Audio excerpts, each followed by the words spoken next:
Nancy, and just the incredible things she's doing with her website and her designs and everything. Yeah, so Nancy Volpe Beringer is a fashion designer of a couture brand. I'm not really sure what a couture brand is. Nancy, I hope you'll explain it to us. But she started her brand at the age, correct me if I'm wrong, at the age of 58. Is that right? I actually went to school. I left my job, my big job at age 58 and enrolled in a 3-year fashion graduate program at 58. So you started at 61. 61, yes. That is a real inspiration. Talk about course correction. But you've since won a number of awards. That's really awesome. And you've been on Project Runway too. And your latest project is developing fashion safe masks for the pandemic that match your outfit. And so that's a really neat concept too. So welcome to the show.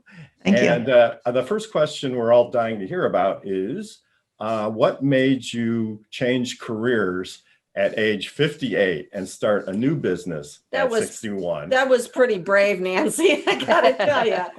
Most people are looking forward to retirement at that point, right? The crazy thing is, I've had so many different careers. I always loved a job that I didn't know how to do. Like I would apply for a job, get it, and then have to figure out, okay, how do I do it? So I loved the learning process, but the common thread was I got to be creative. And whether it was creating a spreadsheet, a business plan, a big gala event, it was always creating.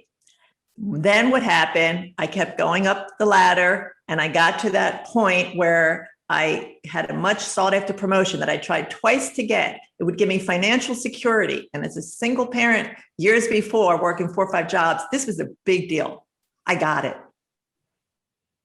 Creativity went away. I started suffocating. I started to suffocate because I could no longer create. And I didn't understand that need to create. And that was when I knew I had to make a change. All right. Right. Well, good for you. And are you happy you made the change? I mean, from the look on your face, it looks like you're very happy you made the change. Well, it's yes, and it's interesting because when you say passage to profit, it's how you define profit.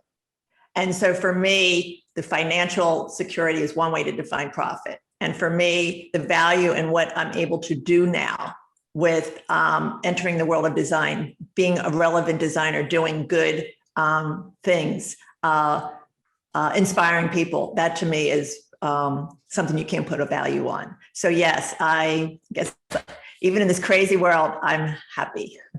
You know, I'm always curious, and I know this is a little bit of number crunching, but did you have money saved up? Like, how did you support yourself starting something brand new from ground zero? You know, when Richard started his law firm, Gearhart Law, we had some money saved up that we used to live on for a while, right? Because you don't start making money the first day. Well, that's a really good point, because I want people to understand it's, you know, you can follow a dream, and I was able to do that. And this was a dream I didn't even dare to dream. Let's just put it, it was a fantasy that I never truly acknowledged. But I had lived a conservative, financially conservative lifestyle. So for my first job out of high school, I didn't go to college. I hated school. I went to work. And for that first year of my $125 gross salary, I took a savings bond out every paycheck. And I started saving so that I could have at the end of the year or so enough money to go get an apartment. And so I've always lived that way. I've saved and saved, contributing to my 401 at the maximum level, working the extra jobs. So when I made this decision, I had a nest egg. So I was able to take, and it was my life savings, and I didn't take sick days and vacation days. So I was able to walk away with an additional amount. And I used those life savings to enroll in school.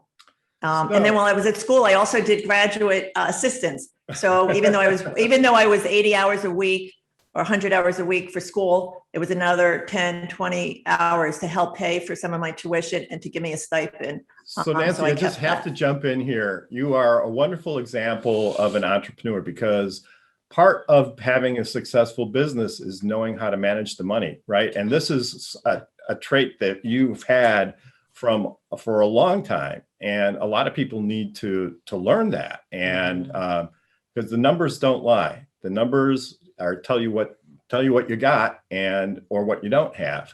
And it seems like you're really strong at that. So what did people around you say when you decided to take this leap? And what, I mean, that's kind of, that's kind of something to consider too. You're in an environment, right? You have family or friends or coworkers. What did they think about this idea? Well, while all this was happening, I'm trying to think of the timing of it. I got married.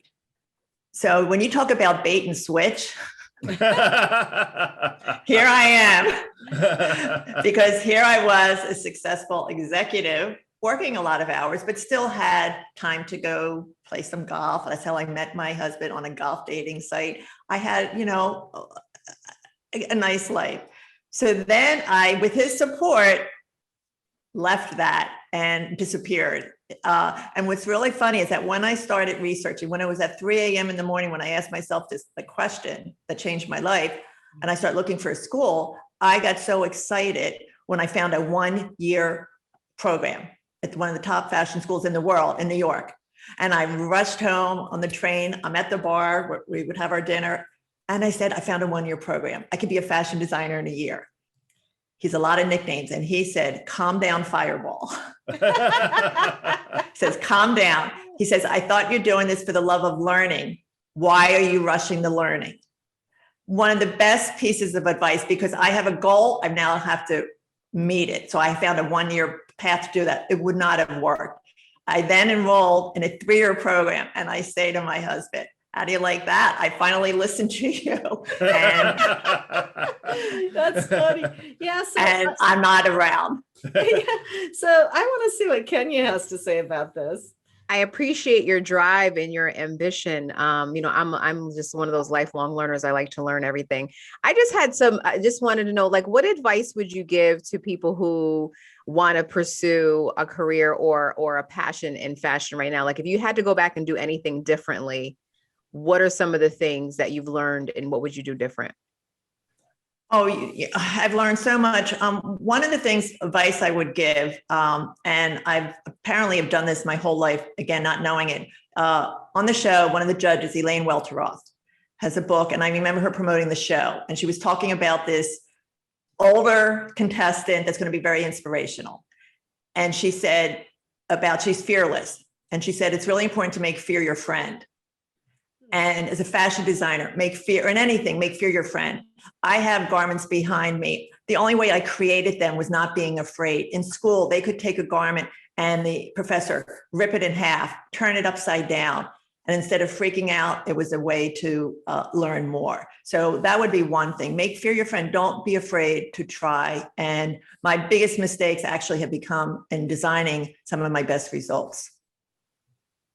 Wow. So another great thought. So what's in the pipeline now?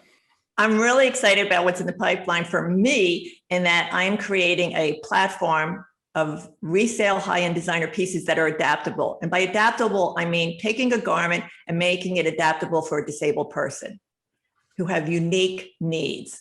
And this doesn't exist in the world of fashion on this type of platform. That's great. So where did you get the idea for this, and how did you implement it? Well, I first got introduced to adaptive design while I was in school. And I said, this is something I wanted to do. I always wanted to be a relevant designer. I created children's wear look using adaptability. Then on Project Runway, I got to design for Paralympiad Tatiana McFadden, a wheelchair user. Wow. And that's when I knew I was on Project Runway for a reason. And it was to follow this passion of adaptability. My collection on Project Runway Finale was the most adaptive and inclusive design ever presented on Project Runway. I had a wheelchair user. I had a woman with prosthetic limbs. So when I left Project Runway, that's the direction I knew I wanted to go. And then the pandemic hit. That is such a great story. So we were talking earlier about this whole new push for people to have their websites so that disabled people, whatever their disability is, are able to see their websites and understand and actually use them. But you've been going way beyond that with your website. So can you talk about that a little? Well, once we decided to create this website that'll resell pieces, but make them adaptable, uniquely adaptable per client, I also said I wanted to make the website inclusive. And one is for somebody with colorblind. So this week I have a new intern and she's been researching the best colors to use. We've also researched how to make some of our tags for blind using Braille. So we're really trying to be all inclusive in every which way. When we're going to announce it, yesterday we were talking about on our Zoom call, having somebody with signing our Zoom and our launch. So having somebody that has hearing impaired. So we're really asking ourselves every type of question possible. And I know there's going to be more to answer. I think this is really exciting. And I'm so glad that you're blazing the trail for these kinds of websites and these kinds of products. I think it's one of the best things anybody can do. So, thank you. Unfortunately, we're running low on time for this segment, so we're going to have to take a break. But I hope you'll stay with us for the rest of the show and participate. How can people find you, by the way, and find your products? It's very easy. NancyVolpeBeringer.com, on Instagram at Nancy Volpe Beringer, email info@NancyVolpeBeringer.com. Great. Well, you're listening to Passage to Profit with Richard and Elizabeth Gearhart. We'll be back right after this.